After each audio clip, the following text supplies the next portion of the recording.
कि इसरो के मुखिया जिनका कि अब दुनिया में साख है, अब उन्होंने बोलने की बात को ऐसे ही पोंगा पंडिती का नारा देने वाले अब नहीं दे सकते। हालांकि इसरो के केवल ले या कोई अंतिम विजय नहीं है, इसके पहले भी उन्होंने कई मिला ले चुके हैं और इसके बाद भी लेगी, लेकिन फिर भी ये वीडियो भाषण उनका इस सक्सेस के पहले का है, लेकिन आज रिमार्केबल है। आपकी प्रतिक्रिया? मैं ये कहना चाहूँगा सबको नमस्ते के साथ कि हमारे इसरो के मुखिया सोमनाथ जी ने जो कुछ भी बोला है वो भले ही अंग्रेजी में बोले हों, लेकिन उसका लब लुबाब अपने संस्कृति से, आदि सृष्टि से जुड़ी हुई है। और मेरा भी परमात्मा की ऐसी अनुकंपा है, संस्कृत से ही संपर्क है और संस्कृत ही एकमात्र भाषा है जो मानव मात्र का भाषा है। एक छोटा उदाहरण मैं देता चलूं। जब आदमी भूमिष्ठ होता है, किसी भी दुनिया के कोने में बच्चा जन्म लिया, तो उसके रोने, हंसने, चिल्लाने, पुकारने की आवाज़ स्वर ही है। और स्वर केवल संस्कृत में है, किसी और लैंग्वेज में, जिसको लैंग्वेज कह रहे हैं, भाषा कह रहे हैं, कहीं और संस्कृत नहीं है, स्वर नहीं है। स्वर उसको कहा जाता है स्वयं राजंता इति स्वरः, अर्थात जो अपने आप में बोले, अपने आप में उच्चारण करे, वो राजा है, वो स्वर है। वो किसी का सहयोग नहीं लेता, बिना किसी का सहयोग लिए बोलता है। और स्वर के सहयोग से जो बोलता है उसको व्यंजन कहा जाता है। यही कारण बना, किसी मुस्लिम परिवार में जन्म लेकर के बच्चा अल्लाह अल्लाह नहीं चिल्लाता, हिंदू परिवार में जन्म लेकर के श्री राम जय श्री राम नहीं बोलता, और ईसाई परिवार में यहोवा यहोवा नहीं चिल्लाता। हर एक की रोने, हंसने, चिल्लाने, पुकारने की आवाज़ स्वर ही है। और स्वर ना निकाले तो जो दाई प्रसव कराने के लिए गई है वो पीठ में मारती है, कहीं वो मरा तो नहीं है, तो स्वर सुनने के लिए। इसीलिए स्वयं राजंता इति स्वरः ये बताया गया है। बाकी आज जो आपके पैनल में मैं देखा हूं और आपने जो ये दिखाया है कि चंद्रमा पर दावा किसका, मुझे बहुत अच्छी लगी कि चंद्रमा पर दावा किसका, कि हिंदू का या मुसलमान का, यह आपने दर्शाया है। आज मैं कुरान से ही ये प्रमाण सिद्ध करना चाहूँगा कि ये दावा हिंदुओं का है। हिंदू तो हमारा है नहीं, अपने बाबू सूर्य प्रकाश जी ने जो बोला है इससे भी मैं सहमत नहीं हूँ, ये वेद विरुद्ध है। तो खैर, ये सूर्य पर दावा वैदिक है, वैदिक परंपरा वालों की है। यहाँ पर कुरान क्या कह रहा है, जरा इसको देखिएगा तो आपको पता लगेगा। इसमें या माशरल जिन्न वल इंस इन इस्तताअतुम अन तकफुरु अन तनफुजु मा अन तनफुजु मिन अक़तारि समावाति वल अर्दि फनफुजु ला तनफुजुना इल्ला बिसुल्तान। ये है जिन तथा मनुष्य। ये थोड़ी आयत नंबर भी बता दीजिए ताकि अगर कोई इसको वेरीफाई। आयत नंबर सूरह रहमान 55 का 33।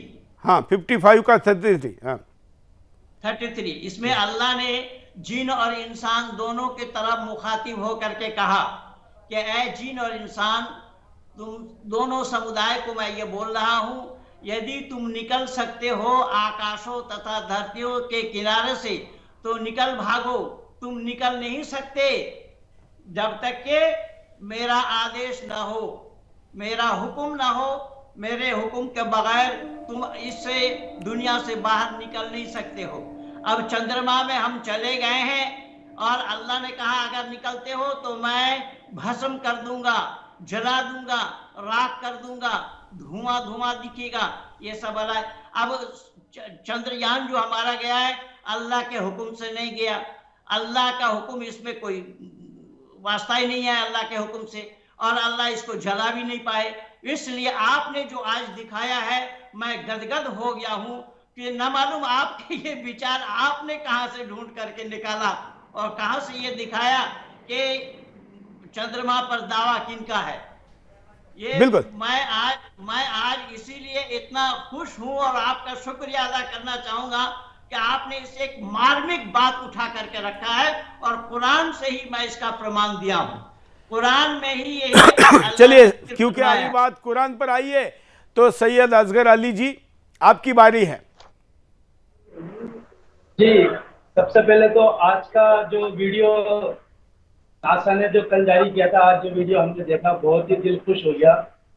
और दूसरा ये है कि मैं बीच में नहीं बोला, महाराज ने अगर कुछ गलत भी कहा तो भी मैं खामोशी से सुनता रहा, इसीलिए क्योंकि मैं बाद में इसका तर्क दे दूंगा। महाराज ने जो सूरह नंबर 55 यानी सूरह रहमान की आयत नंबर 33 का पढ़ा, एक तो उन्होंने अर्थ का अनर्थ कर दिया, ना तो उन्होंने ठीक से पढ़ा। तो मेरी इनसे गुजारिश है कि अरबी का मतलब तो आप पढ़ो मत, डायरेक्ट ट्रांसलेशन पढ़ो, अनुवाद पढ़ लीजिए महाराज, ताकि गलती नहीं हो। आप बोलिए ना, क्योंकि उसमें बहुत आप बोलिए, हमारे पास है यह सब कुरान वगैरह लाइए भाई, आप हाँ, पढ़िए, आप नहीं, पढ़िए। वो उन्होंने जो पढ़ा ना, उसके लिए कह रहा हूं मैं। तो उसमें ये आयत जो आई है, ये आयत ये साफ कह रही है, बल्कि यही आयत दलील है वहां पर पहुंचने की। जिसमें इन्होंने कहा इसको ईश्वर ने कहा कि भस्म कर दूंगा जो जाएगा, कहाँ लिखा है बताना, इनसे कहना ट्रांसलेशन आप चाहिए। इसमें ये कहाँ लिखा है कि भस्म कर दूंगा? कैसे ये भ्रांति फैलाते हैं? आप इतने बड़े महाराज होके, इतने आर्य होके आप भ्रांति फैला, कहाँ?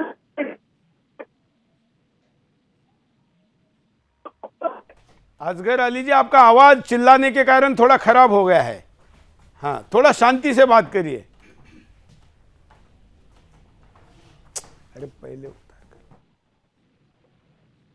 ईश्वर कह रहा है कि जिन्नों और इंसों की जमात, इंसानों की जमात, अगर तुम आकाश और धरती की सीमाओं के व्यास को पार कर सकते हो तो कर लो, मगर तुम सामर्थ्य, शक्ति और वेग के बिना नहीं कर सकोगे। तो पता ये चला कि वेग, शक्ति और एनर्जी और ऊर्जा चाहिए वहां पर पहुंचने के लिए। और फिर आगे अल्लाह ताला कहता है फबे अय्या अला रब्बिकुमा तुकद्दिबान, तो तुम अपने प्रभु के किस किस वरदानों को झुटलाओगे। तो ये आयत तो इस बात की दलील है। इसमें ये कहां शब्द आ गए? महाराज मैं विनती करता हूं, आप भ्रांति ना फैलाएं, ये शब्द कहां आ गए कि इसमें ईश्वर ने कहा कि मैं तुम्हें भस्म कर दूंगा, अल्लाह ने कहा कि मैं तुम्हें भस्म कर दूंगा, ये कहां से आ गया? बल्कि ईश्वर तो इस बात को और आगे ये कह रहा है कि अभी तो हमने वो सवारियां बनाई हैं जो तुम देख रहे हो, आगे अन्यत्र हम ऐसी सवारियां बनाएंगे जिसको तुम सोच भी नहीं सकते। आज उड़न तश्तरी और दूसरे जो रॉकेट और ये जो हमारा यान गया है, इस तरह की सवारी हमारे पास आ चुकी है, इससे ज्यादा भविष्य में आ जाएंगी। तो ये सब कैसे आप कह सकते हैं? बल्कि पूरे कुरान मजीद में लगभग सुनिए, 17 से जवाब भी सुनिए। हाँ महेंद्र बदारे जी, कुरान को जो नहीं मानता है वो जहन्नुम के काबिल है या नहीं? जहन्नुम में किस लिए डाला जाएगा? उन्हें आग में ही डाला जाएगा, भस्म करने के लिए ही डाला जाएगा। और डाला किनको जाएगा?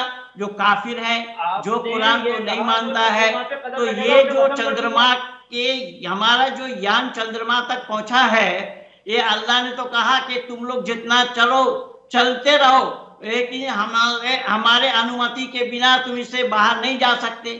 लेकिन अब जो हमारे ये यान जो चंद्रमा तक पहुंची है, क्या अल्लाह की अनुमति से पहुंची है? इसलिए ये बात प्रमाणित हो रहा है कि चंद्रमा पर अधीन हक किसका, अधिकार किसका है। ये इस्लाम की कपोल कल्पित बात तो मैं कल ही बता दिया था, और फिर आज बता रहा हूं कि इस्लाम की मान्यता जो है वो कपोल कल्पित है, और ये धरा के धरा रह गया है। अब तक दुनिया वालों ने देखा है, ये इनकी मान्यता, चांद में कोई जा नहीं सकते। चांद को ये टुकड़ा दिखा रहा है। चांद को टुकड़ा कहां से दिखाया है? उंगली के इशारा से टुकड़ा बताया जा रहा है। तो उंगली के इशारा से चांद का टुकड़ा होना संभव क्यों है? और इन्होंने बोला कि टुकड़ा हुआ और फिर जुड़ गया। ये कल बोले थे फिर जुड़ गया। जोड़ा किसने? टुकड़ा करने वाला अगर होगा तो जोड़ने वाला भी होना चाहिए। जोड़ा किसने था? जोड़ने के लिए क्या उपकरण थे उसमें? किस चीज से जोड़ी गई थी? क्या उसमें कोई फेविकोल आदि या फेविस्टिक आदि लगाया गया था? किस चीज से जोड़ी गई? क्या वो थाली समझ रहे थे जो इस तरीके से शारीरिक प्रदर्शन करने वाले पीतल की थाली को फाड़ देते हैं, ऐसा ही चांद को फाड़ा गया था? और कुरान खुद कह रहा है कि वइनशकुल कमर, सूरह कमर का पहले ही आयत यहीं से शुरू हुआ है। तो अब चांद का टुकड़ा होना ये विज्ञान के सम्मत है या अवैज्ञानिक है? इससे लोग अंदाजा लगा लें। इससे अंदाजा लगा लेंगे तो फिर कुरान की सच्चाई का पता लग जाएगा कि कुरान सच है या सत्य के विरुद्ध है। इससे तो लोग अंदाजा लगा सकते हैं। आज तो पढ़े लिखे लोग जब चांद में पहुंच रहे हैं, पर दिमागी विकास भी तो होना चाहिए। लेकिन यहाँ तो कुल्लु मा जाअ बिहि रसूल मिन इंदिल्लाह कह दिया है। रसूल ने जो बतलाया अल्लाह की तरफ से बगैर छानबीन के उसको मानो। जालिकल किताब ला रैब फीह कह दिया है, इसमें जो बोला गया वो बिल्कुल निसंदेह उसको मानो। तो यहाँ पर शक की गुंजाइश हो, लेकिन फिर भी शक नहीं कर सकते। अब इससे अंदाजा लगाइए कि अगर माने तो परमात्मा ने मानव को अक्ल सलीम अता फरमाया है। अकल के बिना पर ही हम मानव कहलाने के हकदार बने हैं। अकल से तस्लीम करने योग्य बात जो नहीं है उसको भी मानना, उसी का नाम ईमान है। यानी इकरारुन बिल लिसान तस्दीकुम बिल कल्ब, ये बताया है। इकरार करना जुबान से और दिल से तस्दीक करना, दिल से मानना, ये है इस्लाम। आप इस पर सवाल आप कर नहीं सकते। सवाल करेंगे तो इस्लाम से बाहर होना पड़ेगा, जैसे मुझको किया और कईयों को किया, इस तरीके से लाखों को किया। सवाल यहाँ किया जाना संभव नहीं है, जो है चूचरा किए हुए। अब यहाँ पर मैं कल बताया भी था, अब बाज महिला का संतान होना ये कौन सा विज्ञान की बात है, कौन सा वैज्ञानिक की बात है? वहां मूसा का लाठी सांप बन जाना कौन सी विज्ञान की बात है? मूसा का लाठी पत्थर पे मारने से 12 चश्मा जारी हो जाना ये कौन सी विज्ञान की बात है? अल्लाह ताला ईसा को आसमान से खाना भेज रहे हैं, मरियम को खाना भेज रहे हैं, ये कौन सी विज्ञान की बात है? आसमान से खाना भेजना और सर यानी घर के कमरे के छत को फाड़ करके ईसा को अल्लाह ने आसमान पर उठा लिया, ये कौन सी विज्ञान की बात है?